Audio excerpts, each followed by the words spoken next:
Le Coran est la parole d'Allah, aussi parfaite soit-elle. Ouvrez-le avec humilité pour apprendre. Et ne croyez pas qu'une fois l'avoir lu, vous n'avez plus besoin de le relire. Il contient des miracles et il est la solution de bien des problèmes. Voici les miracles du livre.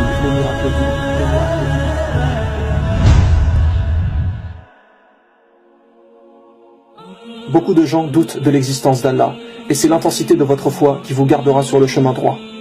Et le Coran est fait pour augmenter votre foi.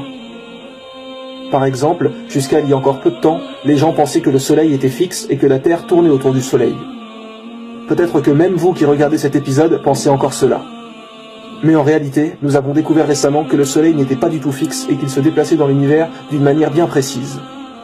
Et on peut tout à fait dire aussi que le soleil tourne autour de la terre, comme on peut dire que la terre tourne autour du soleil. Cela dépend en fait du référentiel choisi, car dans l'espace, il n'y a pas de référentiel absolu. Et ce qui nous intéresse est que pendant longtemps, les gens pensaient que le soleil était fixe. Seulement, dans le Coran, depuis 1400 ans, il est dit que le soleil se déplace et vogue dans une orbite bien précise, comme la science le confirme aujourd'hui. Ce qu'il faut comprendre, c'est qu'avant que la science découvre cela et change son point de vue, les gens auraient pu croire que le Coran avait fait une erreur, puisque la science disait que le soleil était fixe et non le Coran. Et c'est justement dans ces moments que c'est votre foi qui vous maintient debout ou vous fait chuter. Celui dont sa foi est faible aura abandonné l'islam, pensant que le Coran faisait une erreur. Alors qu'en réalité, la parole d'Allah est parfaite, et le Coran ne peut que dire la vérité, tandis que la science, elle, évolue et n'est jamais sûre. Mais c'est important de savoir que si un jour vous ne comprenez pas quelque chose en religion, ne remettez pas tout en cause. Il y a forcément une explication. C'est simplement que vous ne savez peut-être pas encore la réponse à vos questions. Mais ne remettez jamais l'islam en doute. Car le soleil se déplace bien dans l'univers. Il vous suffit simplement de regarder sur internet pour le confirmer. Et il est dit dans le Coran, chapitre 21, verset 33, « Et c'est lui qui a créé la nuit et le jour, le soleil et la lune, chacun voguant dans une orbite. » Chapitre 55, verset 5, « Le soleil et la lune évoluent selon un calcul minutieux. » Ou bien encore, chapitre 36, verset 40, « Le soleil ne peut rattraper la lune, ni la nuit devancer le jour, et chacun vogue dans une orbite. » Ne doutez pas de la parole de notre Créateur. Louange à Allah, celui qui connaît ce que nous savons et ce que nous ne savons pas. Il faut savoir déjà qu'en langue française, le Coran perd une grande partie de ses miracles. Pourquoi? Car son style linguistique est absolument parfait. Je donnerai des exemples plus tard dans l'épisode pour que vous compreniez mieux. Mais si vous écrivez un poème aujourd'hui avec des rimes à chaque fin de phrase, et ensuite vous le traduisez en anglais, les phrases auront toujours le même sens, mais par contre vous perdrez les rimes. Certains aspects miraculeux du Coran ne sont compréhensibles qu'en arabe. Vous comprendrez plus en détail à la fin de l'épisode. Voici certains petits aspects qui sont également extraordinaires. La sourate Al-Baqarah, qui est la deuxième sourate du Coran et également la plus longue, contient 286 versets. Et si vous regardez au milieu de cette sourate, donc au verset 143, Allah dit « Et nous avons fait de vous une communauté du juste milieu ». Allah emploie le mot « milieu ». Et ce verset tombe pile au milieu de la sourate au verset 143. Et rappelez-vous mes frères et sœurs que les versets du Coran ont été révélés dans le désordre. Vous savez qu'il y a plusieurs noms que l'on donne à Allah, comme par exemple le tout miséricordieux, ou l'audient, le créateur, etc. Un de ces noms est l'unique, qui se dit en arabe Al-Ahad. Eh bien le mot Al-Ahad est écrit une seule fois dans le Coran. Une seule fois, puis il ne revient jamais. Le mot Al-Ahad, qui veut dire unique, est lui-même unique. Le Coran a été révélé sur une période de 23 ans. Combien y a-t-il de chances de ne pas répéter le même mot sur 23 ans de révélation? Imaginez-vous une personne qui délivre un message pendant 23 années. Quelle est la probabilité qu'il soit capable d'éviter d'utiliser le même mot deux fois? Dans le même type d'exemple, Allah dit dans un verset, « Ne médite-t-il pas sur le Coran, s'il provenait d'un autre qu'Allah, ils y trouveraient certes maintes contradictions. » Eh bien le mot contradiction aussi ne revient jamais dans le Coran. Un petit malin qui voudrait vraiment chercher une erreur pourrait dire que si on prend cette phrase au sens littéral de chez littéral, on retrouve le mot contradiction parfois dans le Coran, alors que Dieu dit qu'on ne retrouve pas de contradiction. Mais même le mot en lui-même n'apparaît plus après. Encore une fois, quelle probabilité de ne pas utiliser deux fois le même mot en 23 ans? Cela peut paraître simple, mais rendez-vous compte de la précision des choses. Savez-vous ce que le mot Coran veut dire? La définition même du mot veut dire réciter, quelque chose qu'on récite. Aujourd'hui, quand une musique sort, parfois celle-ci fait le buzz et elle est vue des centaines de milliers de fois, puis très vite on l'oublie et hop, on passe à une autre. Les gens chantent la musique plusieurs fois, puis s'en lassent. Idem pour un film qui marche, il fait un carton et avec le temps, d'autres films le remplacent. Alors que le Coran, depuis plus d'un millénaire, est récité constamment, et aujourd'hui par plus d'1 milliard de personnes. Aucun livre depuis l'histoire de l'humanité a été autant récité. De plus, aujourd'hui, avec le décalage horaire, sachez que l'Aden, qui est l'appel à la prière, est récité 24 heures sur 24. Jamais l'appel à la prière n'est stoppé dû au décalage horaire. Constamment, il est récité sur terre. Quand le prophète sallallahu alayhi wa sallam a donné ce mot, le Coran, comment pouvait-il savoir si celui-ci allait être encore récité dans 1000 ans, si ce n'est par la révélation d'Allah? Même le mot Coran est miraculeux en soi. Tout est parfaitement bien choisi. Prenez n'importe quelle star, avec le temps, on finit par l'oublier. Alors que le prophète Mohammed, sallallahu alayhi wa sallam, est depuis 1400 ans aimé par les musulmans.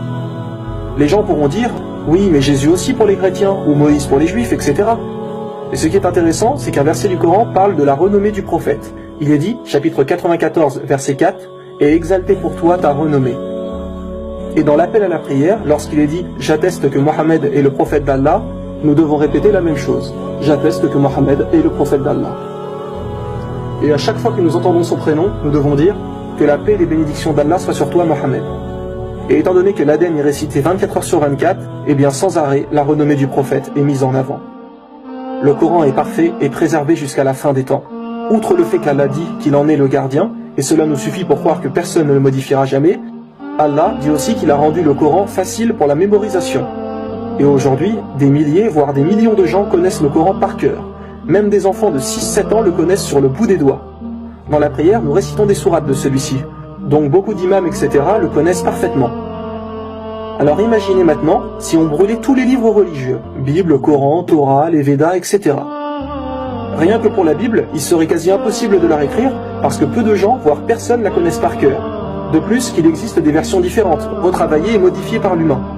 Donc personne ne se mettrait d'accord. Croyez-vous que vous remettriez les Védas ou la Torah comme cela? Idem, ce serait mission impossible. Et en plus de cela, l'origine réelle de la Bible et des autres livres est confuse. Elles ont plusieurs sources différentes.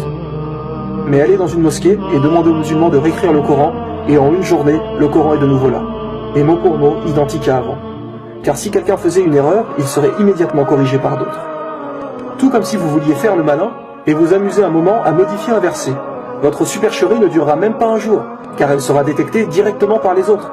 Les gens récitent le Coran sans cesse, donc personne ne modifiera jamais le Coran.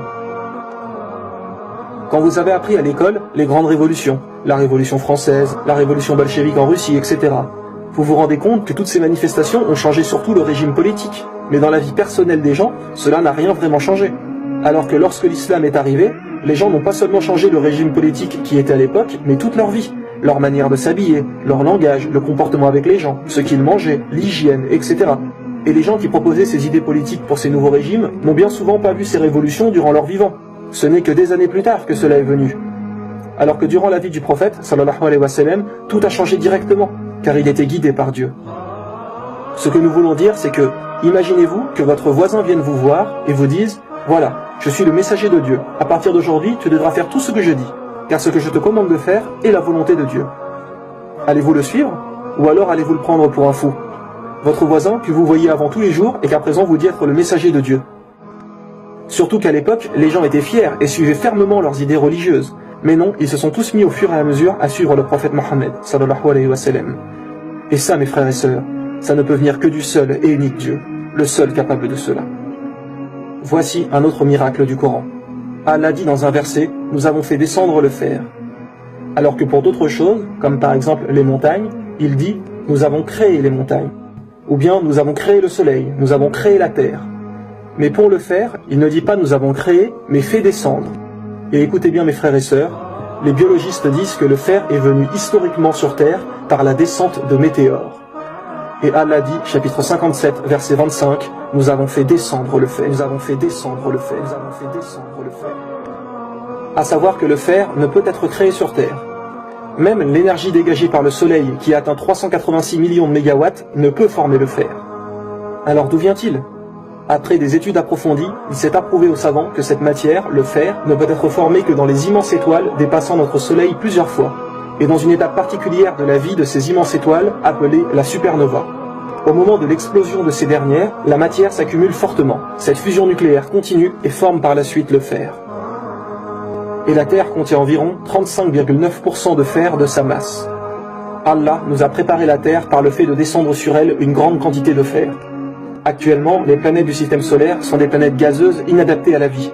Pour cela, le fait de descendre cette quantité de fer porte une sagesse divine, grâce à qui notre planète est habitable.